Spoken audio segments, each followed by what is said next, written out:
श्री शिव महापुराण श्री शिवपुराण महात्म्य अध्याय 1 श्री शिवपुराण महात्म्य वर्णन। श्री गणेशाय नमः। श्री पार्वती परमेश्वराभ्याम नमः। श्री सरस्वत्यै नमः। श्री रुक्मिणी पांडुरंगाभ्याम नमः। श्री कुलदेवताय नमः। श्री कुलदेवाय नमः। श्री कुलस्वामिन्यै नमः।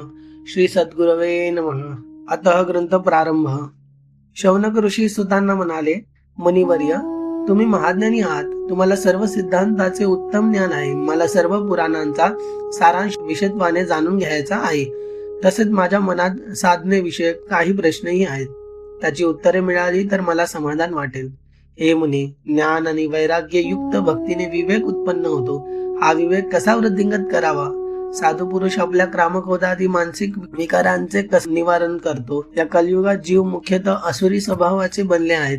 त्या जीव समुदायाला शुद्ध म्हणजेच दैवी संपत्तीने युक्त करण्यासाठी कोणता सर्वश्रेष्ठ उपाय आहे? यावेळी तुम्ही मला असे एखादे शाश्वत साधन सांगा जे कल्याणकारी वस्तूमध्ये सर्वोत्कृष्ट आणि परम मंगलकारक असेल। तुम्ही मला जे साधन सांगाल ते सर्वोत्तम पवित्रकारक आणि व उपाय स्वरूप असावे। त्याच्या अनुष्ठानाने अंतःकरण शुद्ध व्हावे आणि निर्मळ मनाच्या उपासकांना शिवस्वरूप प्राप्त व्हावे।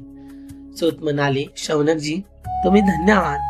तुम्हाला पुराण कथा श्रवणाबद्दल असलेले प्रेम आणि आस्था पाहून मला मोठे समाधान वाटत आहे। मी तुम्हाला विचारपूर्वक एक परमोत्तम साधन सांगणार आहे।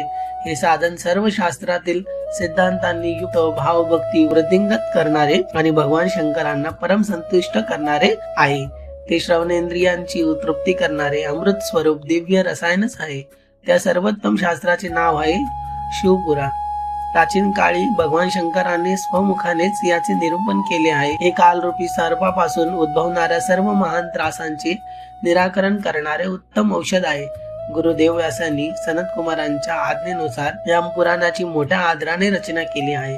कलियुगात उत्पन्न होणाऱ्या सर्व मनुष्याचे हित व्हावे, त्यांचे सर्वार्थाने कल्याण व्हावे, याच या पुराणाच्या निर्मिती मागे मुख्य उद्देश होता। शिवपुराण हे परम उत्तम शास्त्र आहे। भगवान शंकराचे वाङ्मय रूप, शिवजींचे हे विशाल स्वरूप सर्वांनी समजून घेतले पाहिजे। यातील आशय आत्मसात करण्याचा प्रयत्न केला पाहिजे। याचे श्रवण पठण हे शिवजींची सेवा आहे, हेच शिवजींची आराधना आहे, हेच मुख्य साधना आहे। या उपासनेने शिवभक्ती दृढ होऊन साधकाचा उद्धार होतो, त्याला श्रेष्ठ अवस्था प्राप्त होऊन तो मोक्षाचा अधिकारी होतो। हे महात्म्य लक्षात घेऊन लोकांनी पूर्वीपासून हे पुराण वाचण्याची इच्छा ठेवून तसे प्रयत्न केले आहेत। त्यांची या पुराणाच्या अध्ययनालाच आपले अभिष्ट साधन मानले आहे। याचे प्रेमपूर्वक श्रवण केल्याने मनुष्याचे इष्ट मनोरथ पूर्ण होतात, तो पाप मुक्त होतो, त्याला हे लोकी उत्तम सुखोपभोग प्राप्त होऊन अंती शिवलोकी गती मिळते। शिवपुराण नामक या ग्रंथात 24,000 श्लोक असून त्याच्या 7 संहिता आहेत। मनुष्याने भक्ती, ज्ञान व वैराग्य होऊन या ग्रंथाचे आदराने श्रवण करावे। हा सद्ग्रंथ परमात्म स्वरूप असून जो जीवाला उत्कृष्ट गती प्रदान करतो। जो या ग्रंथाचे नित्य लक्षपूर्वक वाचन करतो तो पुण्यात्माच होय। भगवान शिव त्या विद्वान पुरुषावर नित्य प्रसन्न असतात, ते त्याला निज कृपेने आपले पदच बहाल करतात। जो मनुष्य नित्य नेमाने या ग्रंथाची पूजा करतो त्याला सर्व प्रकारची सुखे प्राप्त होतात, शिवलोकी गती मिळते। जो मनुष्य या ग्रंथाला रेशमी वस्त्रात गुंडाळून ठेवतो, त्याचा सत्कार करतो, तो सुखी होतो। शिवपुराण अत्यंत निर्मळ आहे, हे भगवान शंकराचे सार सर्वस्व आहे।